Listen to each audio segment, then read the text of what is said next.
Dawit na rin sina Senador Jinggoy Estrada at Joel Villanueva sa mga umano'y kumubra ng kickback sa mga maanumalyang flood control project. Todo tanggi sila sa paratang. Si Joel Villanueva ay isa sa mga pinakakilalang tahimik na politiko sa Senado ng Pilipinas. Kilala sa pagiging maingat, may prinsipyo at bihirang masangkot sa mga lantad na iskandalo. Ngunit ngayong 2025, ang tahimik niyang imahe ay biglang natabunan ng isang napakabigat na kontrobersya. Isang iskandalong may kaugnayan sa mga umano'y ghost flood control projects sa Bulacan na nagkakahalaga ng bilyong piso. Para sa publiko, ang pangyayaring ito ay tila puzzle. Paano ang isang senador na kilala sa integridad, na may malinis na track record sa edukasyon at trabaho, ay nadawit sa aligasyong pumipinsala sa milyong-milyong pisong pondo ng bayan? At Mr. President, I will never betray my principle. I will never, ever. I will never, ever, Mr. President, destroy the name that was given to me. Lumaki si Joel sa isang pamilyang kilala sa pananampalataya at moralidad. Ang kanyang ama, si Eduardo Brother Eddie Villanueva, ay founder ng Jesus is Lord Church Worldwide at matagal nang nagsasalita laban sa korupsyon sa gobyerno. Ang pamilya Villanueva ay may impluensya sa Bulacan at sa ilang bahagi ng Metro Manila, hindi lamang sa relihiyon kundi pati sa negosyo at politika. Kaya si Joel ay lumaki na may disiplina, malalim na paninindigan sa moralidad at malinaw na prinsipyo sa buhay. Pero bago po ang lahat, baka pwedeng palike muna ang video na ito. Isang simpleng click lang, pero malaking tulong yan sa aming mga content creators para makagawa pa ng mga kwentong gaya nito. Maraming salamat po. Para sa marami, tila imposible na siya ay maiugnay sa aligasyon ng kickback at ghost projects ngayong 2025.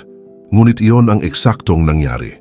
Nag-aral siya sa University of Santo Tomas at nagtapos ng economics noong 1996 at nagpatuloy sa Harvard Extension School mula 1996 hanggang 1998 sa larangan ng Business Administration. Sa Senado, kilala siya sa pagsusulong ng mga batas tulad ng First-Time Job Seekers Assistance Act, Telecommuting Act, Department of Migrant Workers Act, at Doktor para sa Bayan Act. Noong 2025, siya ang Senate Deputy Minority Floor Leader at dati ring Senate Majority Floor Leader mula 2022 hanggang Mayo 2024 bago muling nahalal sa posisyong ito noong Hulyo 2025. Sa kabila ng kanyang mga nagawa, ang kontrobersyang ito ay nagbunsod ng matinding pagsisiyasat at pagdududa sa publiko. Noong Oktubre 2025, inilabas ang kanyang Statement of Assets, Liabilities and Net Worth para sa 2024. Ayon dito, ang kanyang net worth ay 49.5 milyon, kabuuang assets na 72.5 milyon at liabilities na 23 milyon. Ang pinakamalaking bahagi ng kanyang yaman ay real estate, lupa at bahay sa Bulacan kasama ang Bocaue at sa Metro Manila na nagkakahalaga ng 46.25 milyon. Mayroon din siyang personal properties na 26.25 milyon, kabilang ang cash, investments gamit sa bahay at mga sasakyan. Sa mga ulat ng media ngayong 2025, lumabas na ang ilan sa mga sasakyan na iniuugnay sa kanya at sa pamilya ay luxury cars, kabilang ang Cadillac Escalade, Bentley, Porsche at Mercedes Maybach. Bagamat mariing itinanggi ni Villanueva ang mga ulat at tiniyak na ang opisyal na salen ay tapat, ang pagkakalink sa mga mamahaling sasakyan ay nagdulot ng karagdagang kontrobersya sa publiko, lalo na sa konteksto ng aligasyon ng 150 milyon kickback sa flood control projects. Bukod sa personal na ari-arian, idineklara rin ni Villanueva ang ilang interes sa negosyo, kasama ang kanyang asawa. Bagamat ang mga pangalan ng kumpanya ay redacted, batay sa mga ulat, ang mga ito ay may kinalaman sa real estate management, agrikultura, retail, at iba pang negosyo ng pamilya Villanueva. Ito rin ang isa sa dahilan kung bakit tumaas ang kanyang net worth mula 33 milyon noong 2020 hanggang 49.5 milyon noong 2024. Ang redaksyon ng mga pangalan ng negosyo ay legal at karaniwan para sa privacy, ngunit sa mata ng publiko, lalo nitong pinalaki ang spekulasyon at kontrobersya. Ngayon, tatalakayin natin ang pinaka-controversial na bahagi, ang flood control scandal. Noong 2023, umanong inilaan ang 600 milyon sa unprogrammed funds para sa flood control project sa Bulacan. Sa opisyal na ulat, ang pondong ito ay para sa flood mitigation at rehabilitasyon. Ngunit sa pagsisiyasat ng Independent Commission for Infrastructure, ICI, at Senate Blue Ribbon Committee, lumabas na maraming proyekto ang ghost projects. Binayaran ng kontraktor, ngunit walang aktwal na istruktura sa lupa. May mga ulat sa Bocaue, Balagtas at Hagonoy, ngunit sa aktwal na site, wala talagang nakatayo. Mas komplikado pa. Ayon sa testimonya ni dating DPWH District Engineer Henry Alcantara, ang pondo ay bahagi umano ng kickback scheme.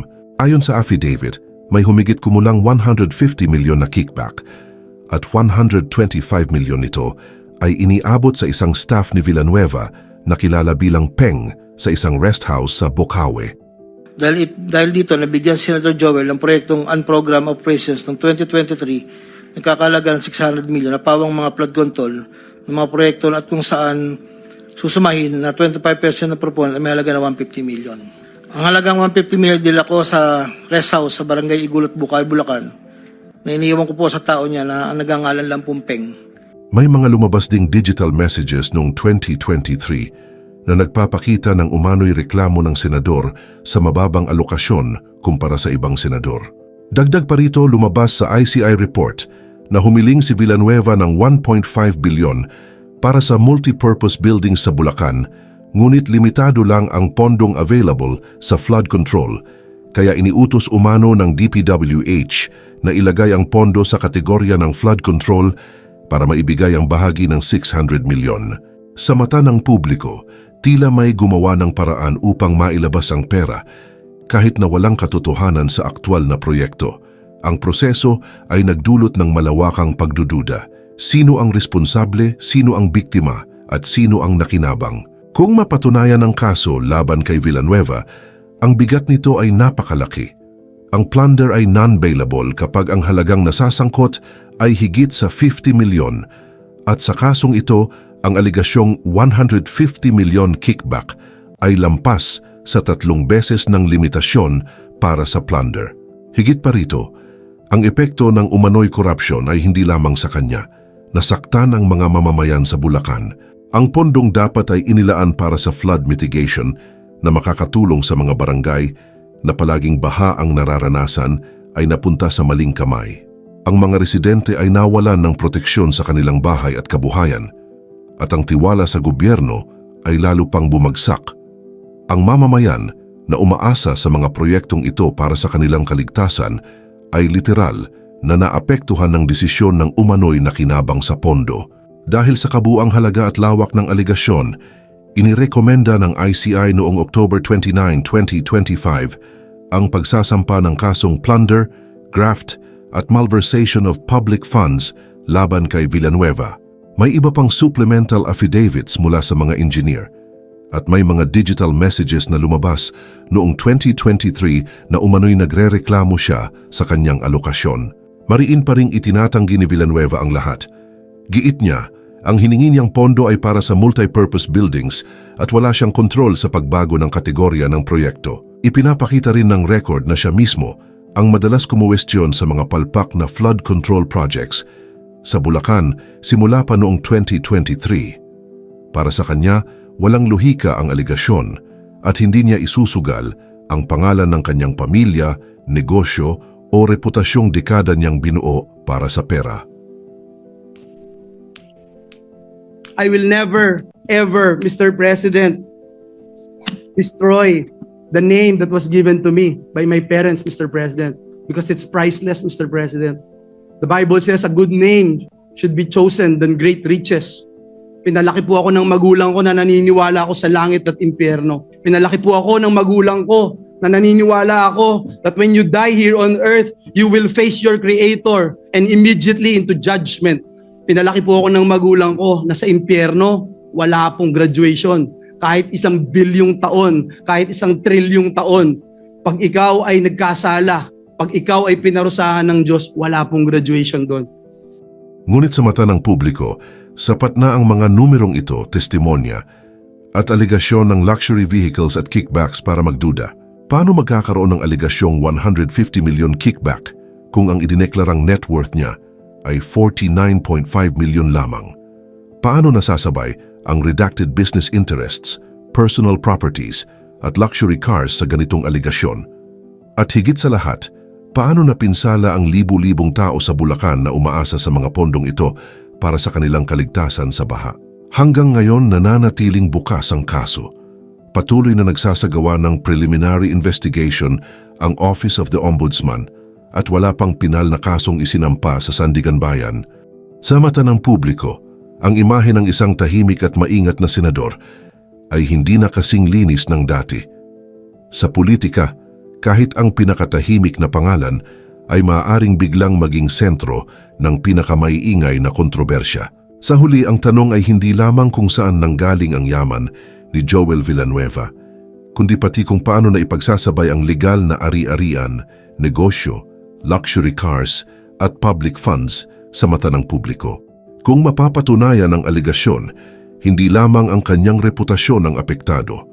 Nasasaktan ang mga mamamayan at ang tiwala ng publiko sa gobyerno ay lalong bumagsak. Sa isang sistemang matagal nang binabalot ng intriga at duda, saan nagtatapos ang reputasyon at saan nagsisimula ang pananagutan, ang kasaysayan, mga numero at testimonya ay naghihintay ng hatol, ngunit habang bukas pa ang kaso, nananatiling kontrobersyal ang pangalan ni Joel Villanueva sa politika ng Pilipinas.